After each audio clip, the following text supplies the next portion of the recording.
बिस्मिल्लाहिर्रहमानिर्रहीम। अस्सलाम वालेकुम। डियर स्टूडेंट्स, कैसे हैं आप लोग? उम्मीद है आप लोग खैरियत से होंगे। स्टूडेंट्स, जैसा कि आप लोग जानते हैं, हमने फेडरल बोर्ड जो है उसकी पार्ट 2 की स्टैट शुरू की हुई है। तो आज हम अपने लेक्चर का आगाज क्वेश्चन नंबर 14.2 से करेंगे। क्वेश्चन की स्टेटमेंट देखते हैं, उसके बाद इसको सोल्व करते हैं। ये क्वेश्चन है जी 14.2। In a normal distribution the first moment about 10 is equal to 40 and the fourth moment about 50 is equal to 48. What is the mean and standard deviation of the distribution? और जी मैं जो book use कर रहा हूं वो ये है introduction to statistics for FG colleges. Question में वो बता रहा है जी कि फर्स्ट मोमेंट अबाउट 10 जो है, मतलब x इज इक्वल टू 10 है और उसका जो मोमेंट अबाउट 10 है उसको मैंने कह दिया म्यू 1 प्राइम वो 40 के इक्वल है और म्यू 4 प्राइम जो है वो 48 के इक्वल है। वो कहता है म्यू फाइंड करें और सिग्मा फाइंड करें। अब ये कैसे पता चला जी x इज इक्वल टू 10 है? अगर चैप्टर 4 आपको याद है फर्स्ट ईयर का, तो उसमें ये हमने मूवमेंट्स के इस तरह के क्वेश्चन सोल्व किए हुए हैं। वो कहता है जी first 3 movements about y is equal to 10 या x इज इक्वल टू 10, तो ये होता है अज्यूम वैल्यू, मतलब ये आपके पास a होता है। तो ये वाली वैल्यू यूज करके, मतलब जब ये वैल्यू यूज होती है तो फिर हम ये करते हैं d is equal to x minus a. तो m1 प्राइम हमारे पास क्या होता है? Sum d over n। मतलब क्या जी, उसने d वाले फार्मूले यूज करके म्यू 1 प्राइम और म्यू 4 प्राइम निकाला हुआ है और म्यू आप फाइंड करें। अच्छा ये देखिए जरा, x बार जो है ये इक्वल होता है a plus sum d over n। a कोई भी अज्यूम वैल्यू, जैसे ये y इज इक्वल टू 10 या x इज इक्वल टू 10, तो यहाँ पे आ गया 10 और सम d ओवर n क्या होता है? m1 प्राइम, या इसको हम म्यू 1 प्राइम भी कह सकते हैं, क्योंकि अब डिस्ट्रीब्यूशन की बात हो रही है तो m1 प्राइम की जगह पे क्या आ जाएगा? Mu 1 prime. तो इसका मतलब ये हुआ कि आपके पास मीन जो है ये इक्वल होगा 10 प्लस म्यू 1 प्राइम। 10 और म्यू 1 प्राइम जो है वो 40 है, तो ये आपके पास आ गया जी म्यू 50 आ गया, मीन हमारे पास आ गया। अब रह गया है स्टैंडर्ड डेविएशन। अगर आपको कुछ कुछ याद हो तो फोर्थ मूवमेंट अबाउट मीन जो है ये इक्वल था m4 is equal to m4 prime minus 4m3 prime m1 prime plus 6m2 prime m1 prime का स्केयर माइनस 3m1 प्राइम की पावर 4। तो ये भी हमें प्राइम में दिया हुआ है, तो पहले हम fourth moment about mean find करेंगे। म्यू 4 जो है, इसका मतलब क्या है? फोर्थ मोमेंट अबाउट मीन ये इक्वल होगा mu 4 prime minus 4 mu 3 prime mu 1 prime plus 6 mu 2 prime mu 1 prime का स्केयर, वही फार्मूले जहां जहां पे m था वहां वहां पे म्यू आ गया, माइनस 3 म्यू 1 प्राइम की पावर 4। अच्छा जी, म्यू 4 प्राइम क्या है? 48 माइनस 4। और हम ये चीज पढ़ चुके हैं कि नॉर्मल डिस्ट्रीब्यूशन में odd order movements about mean zero होते हैं, मतलब म्यू 1 भी जीरो होता है, म्यू 3 भी जीरो होता है और म्यू 5 भी जीरो होता है। तो म्यू 3 की जगह पे आ गया 0, म्यू 1 की जगह पे भी 0 प्लस 6 म्यू 2 प्राइम नहीं है, ये वैसे का वैसे लिख लें। म्यू 1 प्राइम जो है ये 0 के इक्वल है, इसका स्केयर माइनस 3 म्यू 1 जो है ये 0 होता है, तो 0 की पावर 4। कि odd order movements about mean जो है वो 0 होते हैं, ये सारा 0 हो गया, तो ये आंसर हमारे पास वही आ जाएगा 48। ये सिर्फ आपको समझाने के लिए, आप डायरेक्ट भी इसको म्यू 4 लिख सकते हैं। अच्छा जी, हमें ये भी पता है म्यू 4 जो होता है ये इक्वल होता है 3 सिग्मा स्केयर का स्केयर, 3 सिग्मा स्केयर का होल स्केयर। ये μ4 हम प्रॉपर्टीज में पढ़ चुके हैं। अच्छा जी, और ये उसने खुद बता दिया कि μ4 जो है वो किसके इक्वल है, 40। यहाँ पे क्या आ जाएगा 48, ये वैसे का वैसे, ये पावर पावर से मल्टीप्लाई होकर सिग्मा की पावर हो जाएगी 4, ये मल्टीप्लाई है, इधर आगे डिवाइड हो जाएगा। 48 divided by 3 is equal to sigma की पावर 4। तो ये आंसर आ गया 16 इज इक्वल टू सिग्मा की पावर 4। दोनों तरफ जो पावर है वो 1/4 ले लें, इधर भी 1/4 ले ली, सिग्मा की पावर 4 की पावर भी 1/4 लिख, 16 को लिख लिया 2 की पावर 4 मल्टीप्लाई बाय 1/4, सिग्मा की पावर 4 मल्टीप्लाई बाय 1/4, ये 4 से 4 cancel, 2 is equal to sigma. लें जी, ये आपके पास स्टैंडर्ड डेविएशन आ गया और ये आपके पास मीन आ गया। ये सिर्फ आपको समझाने के लिए था, आप डायरेक्ट भी लिख सकते हैं μ4 जो है वो 48 के इक्वल है। लेकिन स्टूडेंट ये था क्वेश्चन नंबर 14.2। अब हम देखते हैं क्वेश्चन नंबर 14.3। नेक्स्ट क्वेश्चन देखें जी 14.3 के ए का फर्स्ट पार्ट है, सेकंड है, थर्ड है, फोर्थ है, फिफ्थ है और सिक्स्थ है। लिखा हुआ है find areas under the normal curve between 0 and z where, आगे उसने z की वैल्यू दी। वो कह 0 और z के दरमियान में आपने एरिया से मुराद भाई प्रोबेबिलिटी फाइंड करनी है, मतलब ये चीज हमने फाइंड करनी है। पहला है 1.75, मतलब 0 और 1.75 के दरमियान में प्रोबेबिलिटी फाइंड करनी है। दूसरी वैल्यू नेगेटिव है, तो नेगेटिव वैल्यू पहले आएगी, 0 बाद में आएगा। इस तरह नेगेटिव वैल्यू पहले आएगी, 0 बाद में आएगा, नेगेटिव वैल्यू पहले आएगी, 0 बाद में आएगा। ये सारी प्रोबेबिलिटीज फाइंड करनी है जी। पहली प्रोबेबिलिटी जो है वो क्या है, 0 less than z less then 1.75।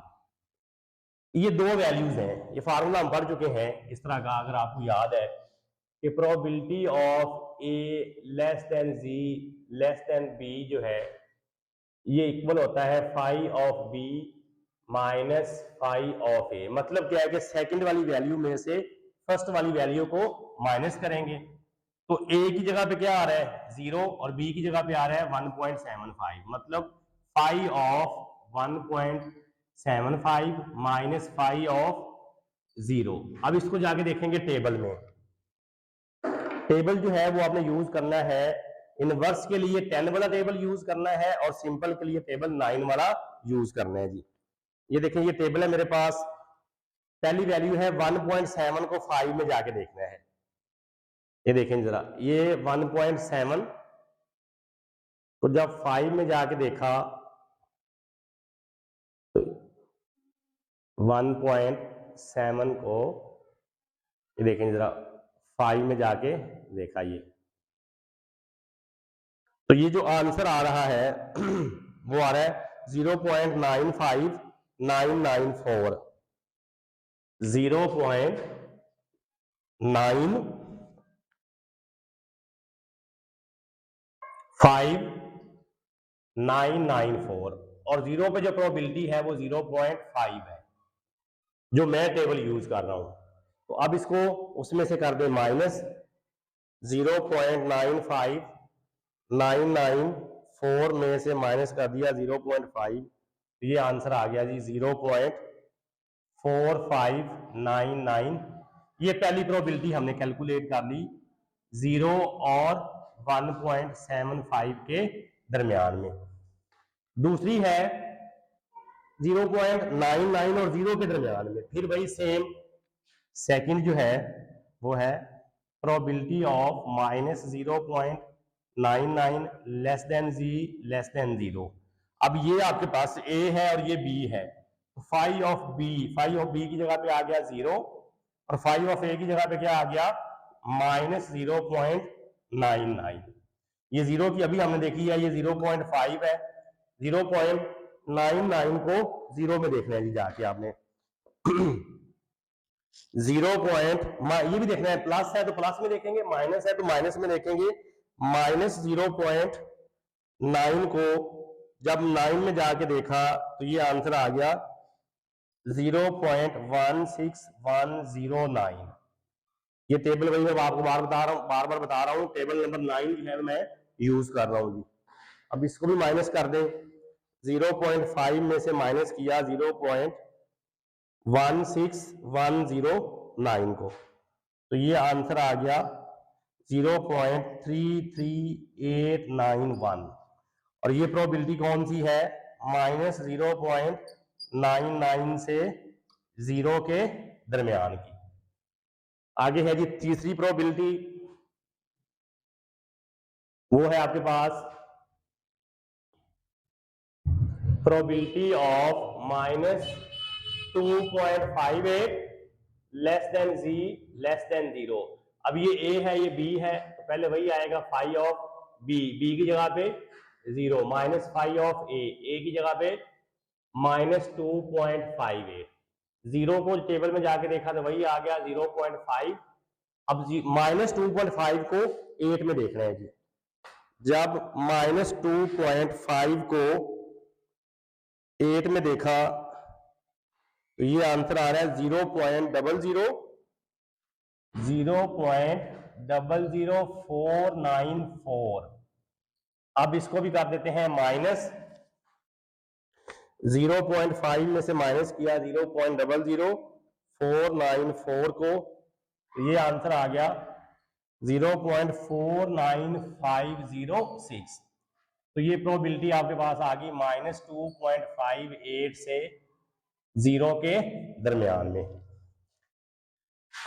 Next है जी आपके पास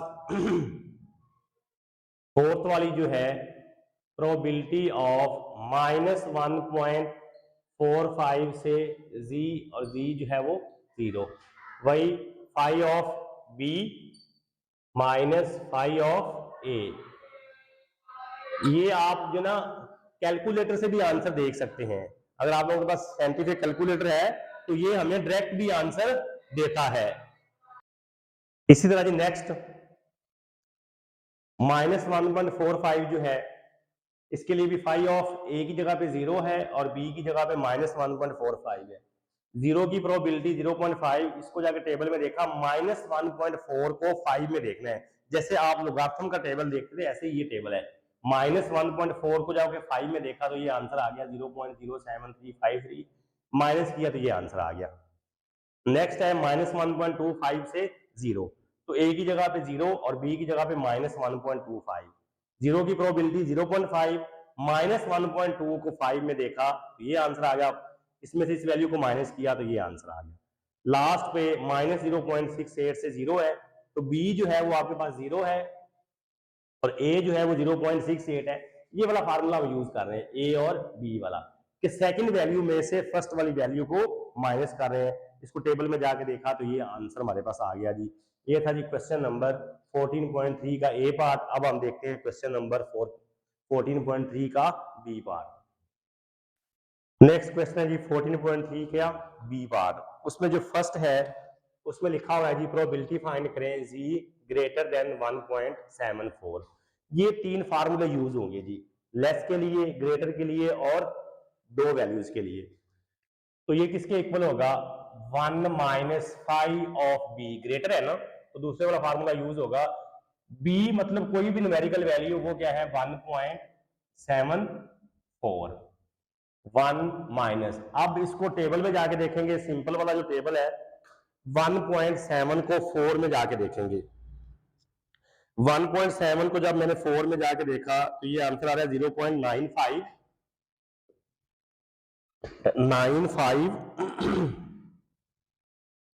994। 1.7 को 4 में 0.95907। अब इसको कर देते हैं 1 में से माइनस, 1 माइनस 0.95907, तो ये आंसर आ गया जी 0.04093। ये प्रोबेबिलिटी कौन सी कैलकुलेट कर दी हमने, जी ग्रेटर देन 1.74 की। आगे दूसरी है लेस देन 1.64, तो ये इक्वल होता है फाई ऑफ ए की जगह पे -1.64।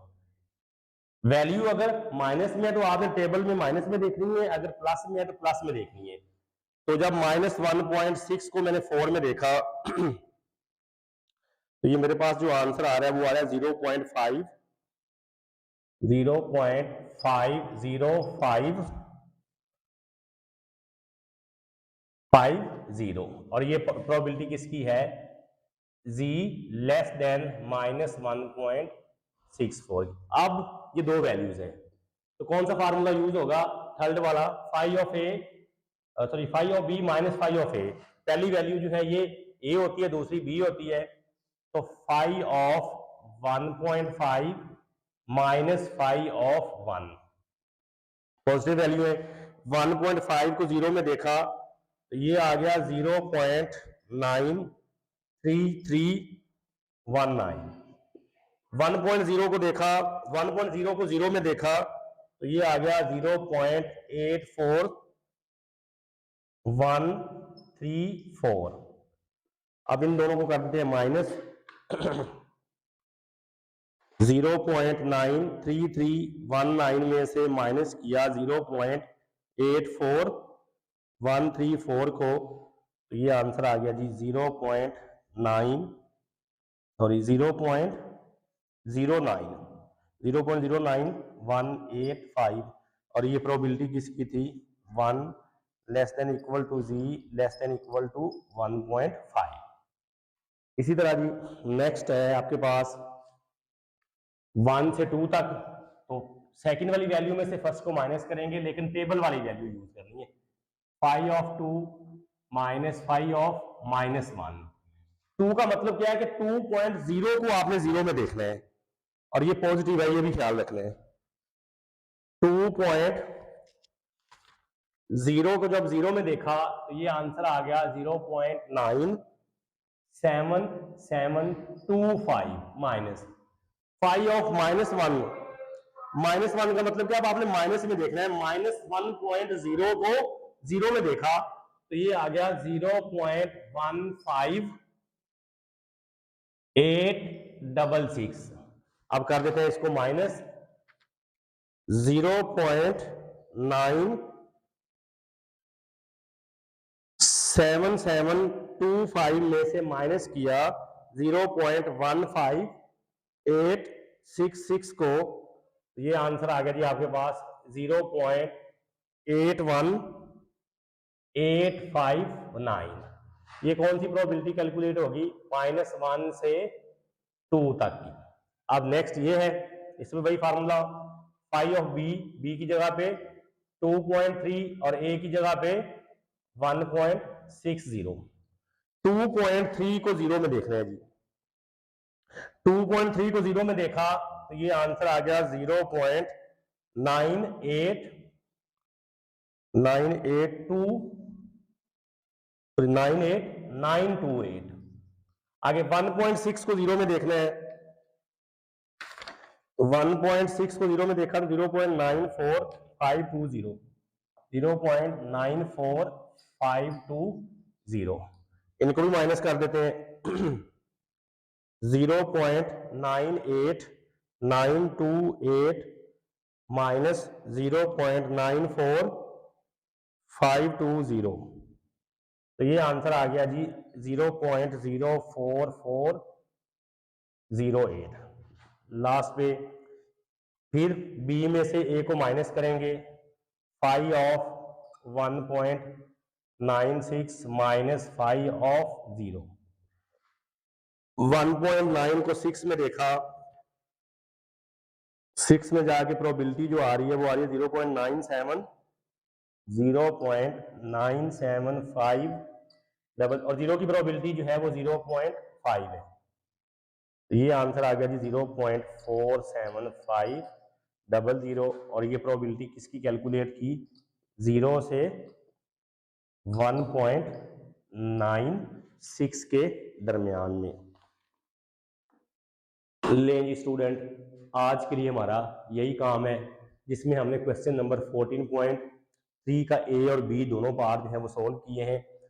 अगर आप चैनल पे नए आए हैं और अभी तक आपने चैनल को सब्सक्राइब नहीं किया तो जल्दी से चैनल को लाइक कर दें, सब्सक्राइब कर दें और बेल आइकन को आपने लाजमी प्रेस करना है ताकि आने वाली हर नई वीडियो का नोटिफिकेशन आप तक पहुंच सके। एक नई वीडियो के साथ दोबारा फिर मिलते हैं। अपना ख्याल रखिएगा। अल्लाह हाफिज़।